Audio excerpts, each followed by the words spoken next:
Welcome to The Last Stand. This is your host, Delita, signing in. Today we have the yellow Serenoc, and over here we have the red Protoss TrickyJello. This is going to be game 2 in the best of 3 for the second round of the Last Stand tournament. The first game, TrickyJello had a decisive victory on Serenoc with pretty much a straight stalker build, and Serenoc at that time I had only been able to pump out Zerglings. But hopefully this time Serenoc chose this map. Don't remember what this map is called. It's a new map.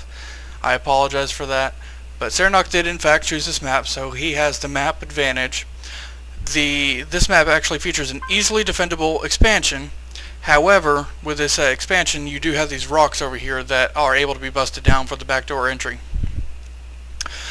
And you have the two Xel'Naga watchtowers here in the center, so that you can see any sort of attack across the field, which is helpful. I don't know exactly when they're going to take that, but we shall see here shortly.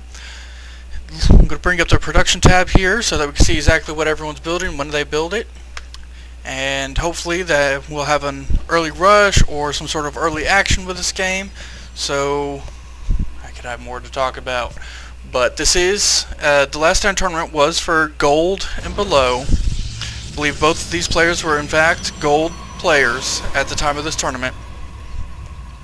And we have this drone coming in here, sitting in the mineral line, and it looks like he's actually going to be decimated. That's one reason why I don't like sending my scout through the mineral line, because if all you have to do is select all your probes or whatever and just do an attack move whenever they're like right here moving through, and you're going to get it. It's not going to put you behind like at all in mineral costs, and it does in fact get rid of their scout as well as 50 resources worth of minerals.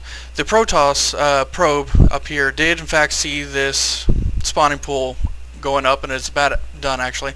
He did get an early extractor so that he can probably get the metabolic boost early like he did last time. And he has exactly 100. Yep, he just started his metabolic boost, and he's going to be on his way to get those Zerglings out. So those probes are just sitting over here in the back door. That I think is a really good idea in this map. If they didn't notice it, especially for Protoss, you could do all sorts of cheese with that. But looks like these Zerglings are looking for him and are going to find him down here in the expansion. I would probably put the probe back here behind this tree or something, because even if they did throw up an expansion, it wouldn't see it for a long time. That probe is actually going to go down. We have the Overlord over here in the expansion, so we can see this pylon over here, which the pylon is really only over here to determine whenever these rocks are going to be attacked. And the Gateway Cybernetics Core block-off has been completed, which this is what I was talking about last time. This is how I like to set up my front door. He has the pylon back here, which is the weak part of the block off, and it is also what keeps the buildings powered. And he uses the heftier, more resilient buildings to actually block it off, which will help immensely against any sort of Zerg push.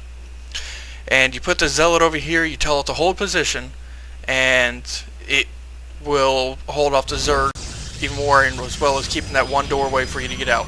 A Zealot is able to take on about 3 Zerglings. It takes 4 Zerglings to kill a Zealot with a surround.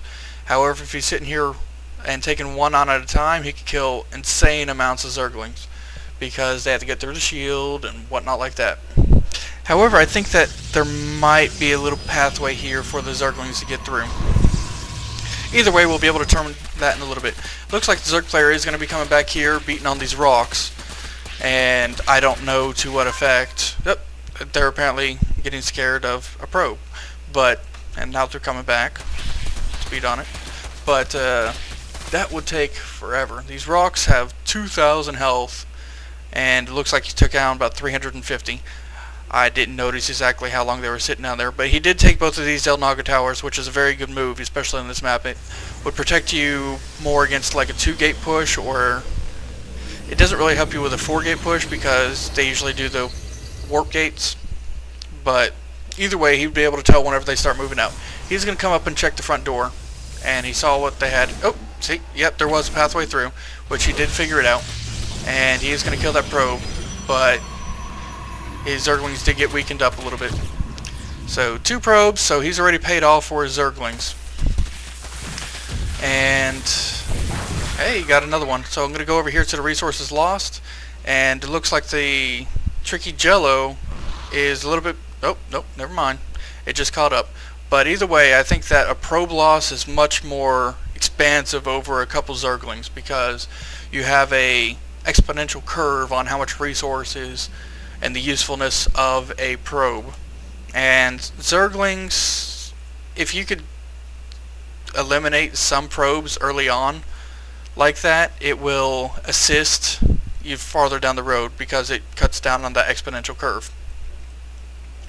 So he put a couple, or TrickyJello put a couple stalkers over here just in case he decided to send the Zerglings back. I really feel like this is a Protoss favored map, because you have both these rocks here, and Blink Stalkers would just be phenomenal because they could just jump this rock chasm right here and come down for the expansion, and you could just do a triple threat right here. Come in and attack here, blink up here, do threatening at the... destroy whatever's at the front door. Whenever they get close in on your location, you can jump back down, back across. Kind of like Delta Quadrant, I believe, would be a good example of the level of how the Protoss can wreak havoc on this map. He is coming in here with these roaches. However, roaches are weak against stalkers, and I don't know exactly why Serenoc went with the roaches this time. I think probably to have a little bit heftier unit than he did in the last game. But the stalkers do in fact do 14 damage to armored opponents, which roaches are armored, and they'll just walk right through them, especially since they run faster and have a longer range. So roaches are good early on whenever all they got is zealots, because roaches will devour zealots.